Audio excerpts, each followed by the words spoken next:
착하게 살면 언젠가 보상이 온다고 믿었나요? 근데 현실은 정반대입니다. 더 착할수록 더 쉽게 소비되는 게 인생의 냉혹한 진실이거든요. 싫은 소리 한마디 못하고 거절 한번 못하고 늘 먼저 양보했는데도 주변 사람들은 당신을 존중하기보다 갈수록 만만하게 대하지 않던가요? 10번 잘해준 건 금방 잊어버리면서 딱 한 번 거절했을 때는 차갑게 반응하는 사람들, 저도 그 패턴을 몸으로 느끼는데 꽤 오래 걸렸습니다. 타인의 비위를 맞추느라 애쓰는 동안 가장 먼저 무너지는 건 인간관계가 아닙니다. 바로 당신 자신입니다. 이 이야기를 지금부터 제대로 풀어보겠습니다. 낮에 들었던 거친 말과 나를 낮잡아 보던 시선이 밤이 되면 계속 머릿속에 떠오릅니다. 왜 그때 한마디도 못했을까? 계속 후회하면서도 다음 날이면 또 웃으며 괜찮은 척하는 거죠. 그건 배려가 아닙니다. 자기 자신에게 조용히 가하는 폭력에 가깝습니다. 애써 도와줬는데 고맙다는 말 대신 짜증이 돌아왔을 때도 당신은 그냥 참고 넘겼을 겁니다. 당신의 호의가 상대에게는 이미 당연한 권리가 되어버렸기 때문입니다. 받는 사람은 익숙해지고 주는 사람은 계속 소모되는 구조가 만들어진 거거든요. 취약성과 수치심을 평생 연구한 브레네 브라운은 이런 말을 했습니다. 완벽하게 좋은 사람으로 보이려는 행동 뒤에는 거절과 평가에 대한 깊은 두려움이 숨어 있다고요. 내가 거절하면 이기적인 사람으로 보이지 않을까? 불편하다고 말하면 사람들이 떠나지 않을까? 이런 두려움 때문에 싫어도 괜찮다고 말하고 상처를 받아도 아무렇지 않은 척합니다. 하지만 진짜 자존감은 모든 사람에게 좋은 평가를 받을 때 생기는 게 아닙니다. 자신의 감정과 한계를 솔직하게 인정하고 필요한 순간에 경계를 세울 때 비로소 만들어지는 겁니다. 당신이 계속 손해를 보는 이유는 단순히 착해서가 아닙니다.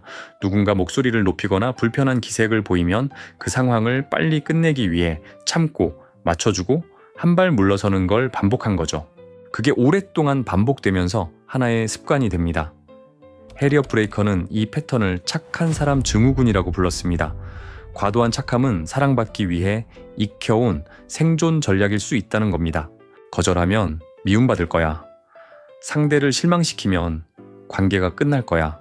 그래서 자신의 욕구를 뒤로 미루고 상대의 기분부터 살피는 겁니다. 겉으로는 친절해 보이지만 그 안에 두려움이 있는 거죠. 이 패턴은 하루아침에 생긴 게 아닙니다. 어린 시절부터 착해야 사랑받고 맞춰줘야 안전하다고 배웠을 수 있어요. 내 감정을 표현했을 때 예민하다는 말을 들었을 수도 있고요. 그래서 성인이 된 뒤에도 자연스럽게 나를 뒤로 미루게 됩니다. 무엇을 먹고 싶냐고 물으면 아무거나 괜찮다고 하고 어디 가고 싶냐고 물으면 네가 정해라고 하는 식으로요. 실제로는 싫은데도 괜찮다고 말하는 선택이 반복되면 어느 순간 내가 무엇을 좋아하고 싫어하는지조차 흐릿해집니다. 항상 다른 사람의 선택에 끌려다니게 되는 거거든요. 잠깐 제 얘기를 해볼게요. 저도 오랫동안 이렇게 살았거든요. 내키지 않는 약속도 아무렇지 않은 척 나갔고 집에 돌아오면 왜 이렇게 기운이 없지 싶었는데 이유를 몰랐습니다. 멜로디 비티는 이 상태를 공의존이라고 설명합니다. 타인의 감정과 문제를 책임지느라 자신을 잃어가는 상태입니다. 상대가 화를 내면 내가 잘못한 것 같고 상대가 힘들다면 내 일정까지 포기해야 할 것 같은 느낌이죠. 처음에는 사랑과 헌신처럼 보이지만 시간이 지나면 관계 속에서 나는 사라지고 상대의 요구만 남습니다. 건강한 관계는 상대를 위해 내가 지워지는 게 아니거든요.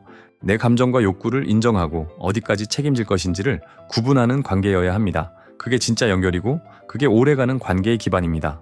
억눌린 감정은 그냥 사라지지 않습니다. 계속되는 스트레스는 수면, 소화, 혈압, 심박수 등 몸 곳곳에 영향을 줄 수 있습니다.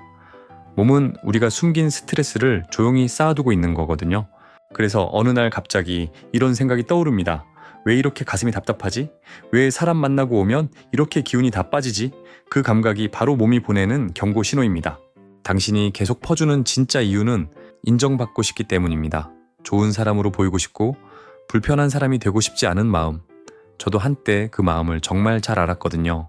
하지만 그 방식은 당신을 지켜주지 않습니다. 오히려 당신을 쉽게 소비되는 사람으로 만들 뿐입니다. 착하면 착할수록 더 빨리 소모되는 구조가 만들어지는 겁니다. 심리학자 조던 피터슨은 타인을 돌보는 것만큼 자신을 돌보는 책임도 중요하다고 강조합니다.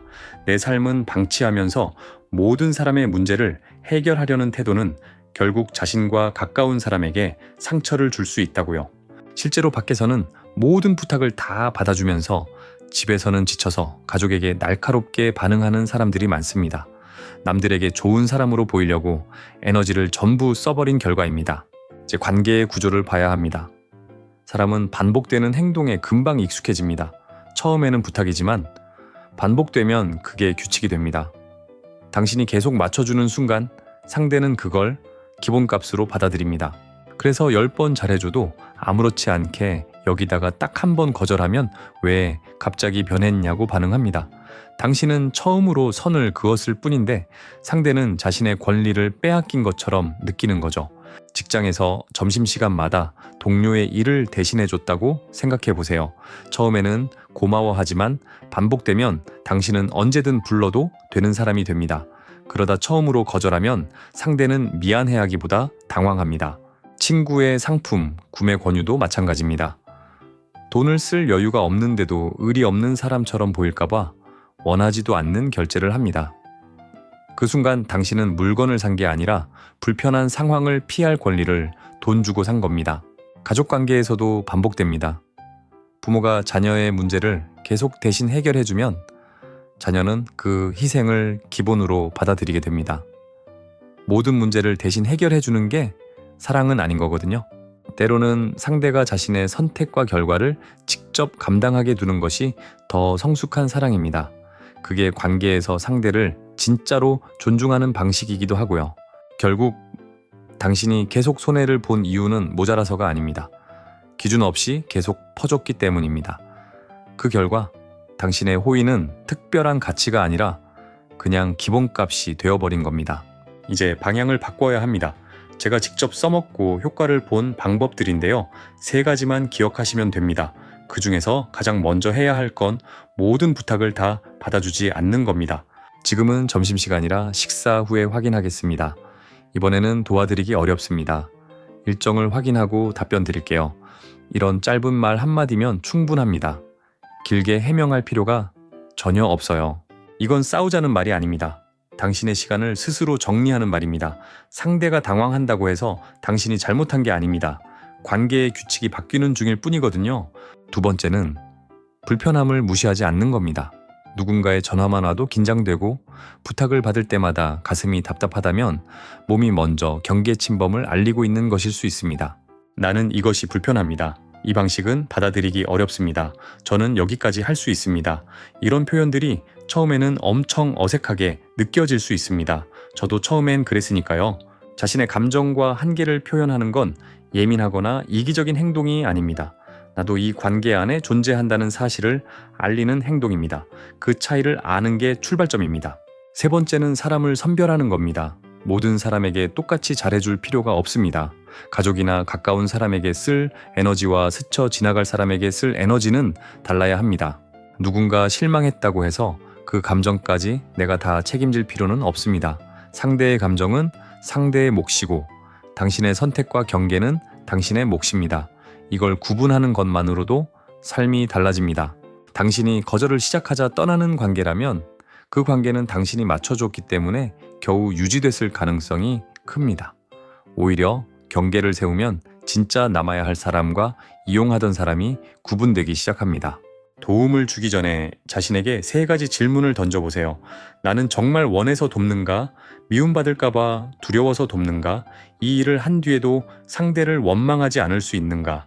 이 질문에 솔직하게 답하면 건강한 호의와 자기 희생의 차이를 구분할 수 있습니다. 두려움에서 나온 친절과 진심에서 나온 친절은 결과가 완전히 다르거든요. 착함에서 벗어난다는 건 화를 내거나 무례해지는 게 아닙니다. 겉과 속이 일치하는 사람이 되는 겁니다. 속으로는 싫은데 겉으로만 웃는 상황을 끝내는 것. 그게 건강한 관계의 시작입니다.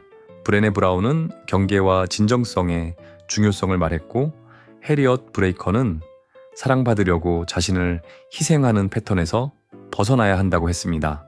표현은 달라도 결론은 같습니다. 멜로디 비티는 타인의 감정을 책임지는 일을 내려놓아야 한다고 강조했고 조던 피터스는 자신을 돌보는 일이 중요한 책임이라고 했습니다. 나를 지우면서 유지되는 관계는 건강한 관계가 아닙니다. 착함은 분명 좋은 가치입니다. 하지만 기준 없는 착함은 자기 파괴가 될 수 있습니다. 그 경계선을 아는 것이 당신을 지키는 첫 번째 방법입니다. 오늘부터 작은 거절 하나를 시작해 보세요. 먹고 싶지 않은 음식에는 나는 다른 게 먹고 싶다고 말하고, 갑작스러운 부탁에는 확인한 뒤 답하겠다고 말해보는 겁니다. 처음에는 죄책감이 올라올 겁니다. 그건 당신이 잘못했기 때문이 아닙니다. 오랫동안 쓰지 않았던 경계의 근육을 처음 움직이는 것이기 때문입니다. 익숙하지 않은 느낌이 드는 게 당연한 거예요. 반복할수록 알게 됩니다. 거절한다고 모든 관계가 무너지지 않는다는 걸요. 존중이 있는 관계는 더 건강해지고 이용하던 관계만 흔들립니다. 그 차이가 보이기 시작하면 삶이 달라지기 시작합니다. 근데 사람들이 잘 모르는 진짜 이유가 따로 있습니다. 관계가 흔들릴 때 두려운 건 그 사람을 잃는 게 아닐 수 있습니다. 그 사람 없이 살 수 있는 내 능력을 아직 믿지 못하는 것일 수 있습니다. 이 부분에서 저는 다른 사람들과 의견이 조금 다릅니다. 경계를 세우는 게 관계를 망친다고들 하는데, 제 경험으로는 경계를 세운 뒤 오히려 관계가 더 솔직해지고 깊어지는 경우가 훨씬 많았습니다. 상대가 당신의 경계를 존중할 수 있는 사람인지 아닌지가 그때 비로소 드러납니다. 그 정보는 당신에게 굉장히 소중한 정보입니다. 나쁜 소식이 아니라 필요한 정보인 거죠. 이런 기준을 하나씩 세워가고 싶다면 지금 이 채널을 구독해주세요. 앞으로도 이런 이야기들을 계속 이어가겠습니다. 당신이 당신 자신을 더 잘 이해하는데 조금이라도 도움이 됐으면 합니다. 여러분은 어떤 상황에서 가장 거절하기 힘드셨나요? 직장 동료의 부탁이었나요? 가족의 요구였나요? 아니면 친구의 구매 권유였나요? 댓글로 솔직하게 남겨주세요. 혼자가 아니라는 걸 알게 될 거예요.